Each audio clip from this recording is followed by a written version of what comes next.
लेकिन यहाँ पर प्रेम जी, कौन कर रहा है? संविधान बदलने की बात शुरू की किसने?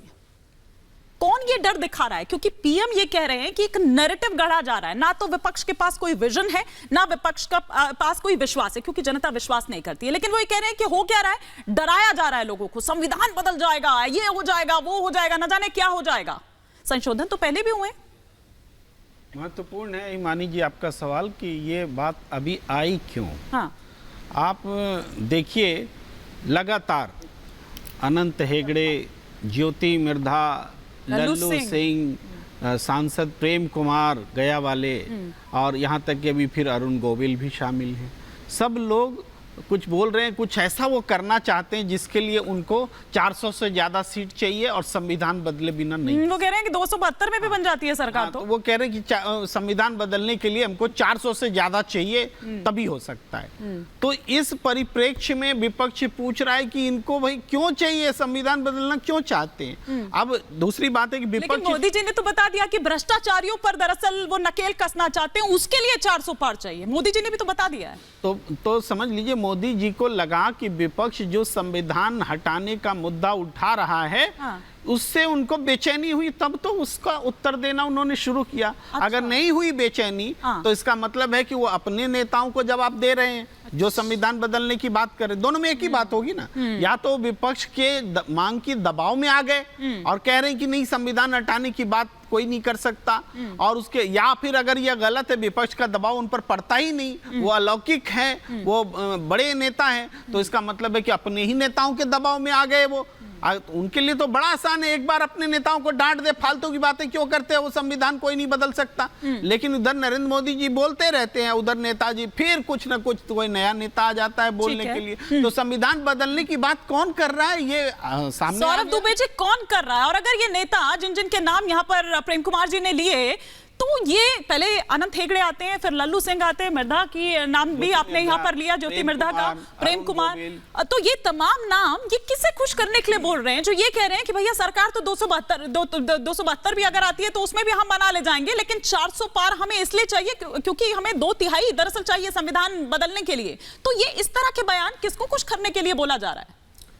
देखिए, जो नाम अभी प्रेम जी ने लिए हैं वो सबने अलग अलग बातें कही हैं। स्पष्ट रूप से जो ये कह रहे हैं कि संविधान बदलने की बात, वो ना अरुण गोविल जी ने कही है, जो अन्य नाम इन्होंने लिए उन्होंने भी नहीं कही है। अच्छा। देखिए, आप समझिए, संविधान बदलने की बात अगर कोई भी व्यक्ति कहेगा, आप उस पर भरोसा करेंगे या जो सरकार का मुखिया है उस पर भरोसा करेंगे? सरकार का मुखिया है प्रधानमंत्री श्री नरेंद्र मोदी। श्री नरेंद्र मोदी स्पष्ट रूप से कह रहे हैं कि बाबा साहब अंबेडकर भी अब आ जाएं तो भी संविधान। सौरभ दुबे जी पर भी भरोसा न करें। नहीं करना चाहिए, बिल्कुल बिल्कुल, क्योंकि मैं देखिए, आप देखिए एक बात को समझिए, अगर कांग्रेस कोई भी बयान रखेगी, औपचारिक बयान, तो उसके प्रवक्ता का बयान माना जाता है। प्रवक्ता इसीलिए तो हर जगह का एक नियम है, यही तो हम संविधान को हम समझते नहीं है। लेकिन जिस प्रकार से अभी नागर साहब ने कहा कि अंबेडकर साहब पे, मैं बता रहा हूं आपको कि बाबा अंबेडकर साहब समाज सुधारक छवि होने के कारण कांग्रेस ने विरोध किया था।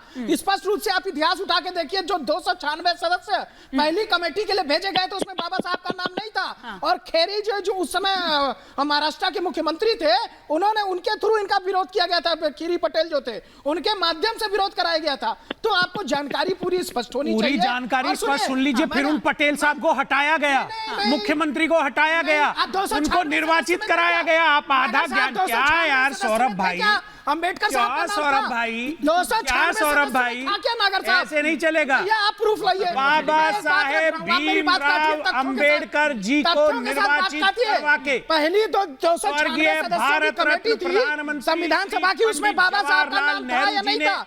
नहीं था। सभा में लेके आए आप झूठ से थोड़ी ना सत्य कर सकते हैं। अब दूसरी बात पे आइए, सब जानकारी से हमारे साथ संविधान एक्सपर्ट भी हैं, ये देखिए डीके दुबे जी भी हैं, उनसे समझ लेते हैं। बीबीसी न्यूज की क्या गलत जानकारी है? गलत है। बीबीसी न्यूज तो आप एक सेकंड, आप तीनों को रोक रहे हैं।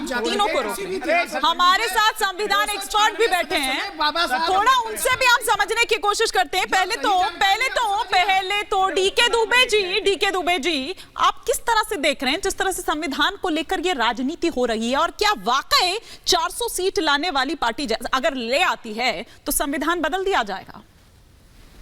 देखिए, संविधान बदलने की जहां तक हम बात करते हैं तो याद करना चाहिए केशवानंद भारती का जजमेंट 42वें संविधान संशोधन को सुप्रीम कोर्ट में चैलेंज किया गया था। उसके बाद ऑनरेबल सुप्रीम कोर्ट ने कहा था लेजिस्लेटिव नेक्सस भी नहीं हो सकता, यानी कि संविधान के बेसिक स्ट्रक्चर को पार्लियामेंट भी नहीं बदल सकती। तो जो ये बात मोदी जी ने भी कही है कि बाबा साहब भी नहीं कर सकते, इसमें बिल्कुल 100% सच्चाई है कि जब तक आप सुप्रीम कोर्ट की कसौटी पर सही नहीं उतारेंगे तब तक संविधान में परिवर्तन नहीं कर सकते। ये जरूर हो सकता है कि आप कोई कानून ऐसा बनाना चाहते हैं या उसमें कोई प्रोग्रेसिव लेजिस्लेशन लाना चाहते हैं, लेकिन वो लाने के बावजूद वो सुप्रीम कोर्ट की कसौटी पर जाएगा। अब अगर संविधान बदलने की बात कोई स्वीकार करता है तो ये सुप्रीम कोर्ट पर अविश्वास करता है, ये उसको बताना चाहिए कि भाई सुप्रीम कोर्ट पर ही अविश्वास करता है। बड़ी बेंच बैठेगी, कॉन्स्टिट्यूशन की वैलिडिटी को चेक करेगी और वैलिडिटी चेक होने के बाद वो सुप्रीम कोर्ट को भी मैनिपुलेट कर लेंगे। ऐसा अगर विचार है तो बात मानी जा सकती, अदरवाइज संविधान में कई एक संशोधन हो चुके हैं जो सुप्रीम कोर्ट की कसौटी पर जाने के बाद असंवैधानिक घोषित हो चुके हैं। और सुप्रीम कोर्ट लगातार ये कह चुका है कि आपके पास इतनी पावर नहीं है कि आप संविधान के बेसिक स्ट्रक्चर को बदल सकें। इसलिए जब भी हम सुप्रीम कोर्ट में बहस करते हैं तो उस समय हम ये जरूर कहते हैं what was the intention of the constituent assembly, यानी कि उस समय असेंबली का इंटेंशन क्या था। उस इंटेंशन को ध्यान में रखते हुए संविधान के संशोधन को भी स्वीकार या अस्वीकार किया जाता है। इसलिए ये जो बहस है वो बहस ही मुझे लगता है कि रॉन्ग डायरेक्शन पर है। लेकिन हाँ, कोई भी पॉलिटिकल पार्टी रहती है वो उम्मीद करती है कि वो जब चुनाव में जाएगी तो उसको मैक्सिमम सीटें मिले ताकि भ्रम क्यों फैला रहे हैं संजय मिश्रा जी? आपने सुना या डीके दुबे जी को, फिर क्यों आप लोग अफवाह फैला रहे हैं? यही बात पीएम ने भी आज कही कि आप लोग अफवाह फैला रहे हैं, आप लोग डरा रहे हैं लोगों को, लेकिन क्या इस तरह से वोट मिल जाएंगे? हिमानी जी, बड़ी आश्चर्य की बात है कि जिन लोगों ने संविधान बनाया, जिन लोगों ने देश बनाया, आज उन्हीं को बीजेपी कह रही है कि ये तो संविधान विरोधी लोग हैं। अब इससे ज्यादा हंसी वाली बात क्या हो सकती है? ऐसा कब कहा? ऐसा ये कह रहे हैं। हाँ। अभी आपके बीजेपी के प्रवक्ता ने 5 चीजें ऐसे गिनाई कि हमने गोलियां खाई, हमने लाठियां खाई संविधान बचाने के लिए। किसे? उस वक्त तो संविधान बनाने वाले लोग सत्ता में थे। तो देखिए देश को गुमराह कौन कर रहा है। संविधान बनाने वाले लोगों को ये गाली दे रहे हैं आज कि नहीं भैया हमने तो गोली खा के संविधान हम कैसे बदल देंगे, हमने तो गोली खाई। अब मैं जानना चाहता हूं कि इन्होंने गोली कहां खाई थी, कब खाई थी, किस सन में खाई थी, बीजेपी का कौन नेता गोली खाया था, किसे गोली लगी थी, जरा पहले तो ये देश को बताएं कि कितनी गोलियां देश के नेताओं ने खाई संविधान के लिए। दूसरी बात, आपने संविधान को का विरोध किया, शुरू से यह देश की जनता जानती है। आप लगातार 48 सालों तक या 52 सालों तक आपने आरएसएस ने अपने हेडक्वार्टर पे देश का झंडा नहीं फहराया, ये पूरा देश जानता है। क्यों नहीं फहराया भाई? तब वो देश का झंडा नहीं था। आज मोदी जी को घर घर झंडा फहरा, नियम था कि सरकारी जगहों पे ही तिरंगा फहराया जा सकता। मैं बीच में नहीं बोला था, मैं नहीं बोला था बीच में, ये गलत, मैं बीच में नहीं बोला था आपके। एक एक कर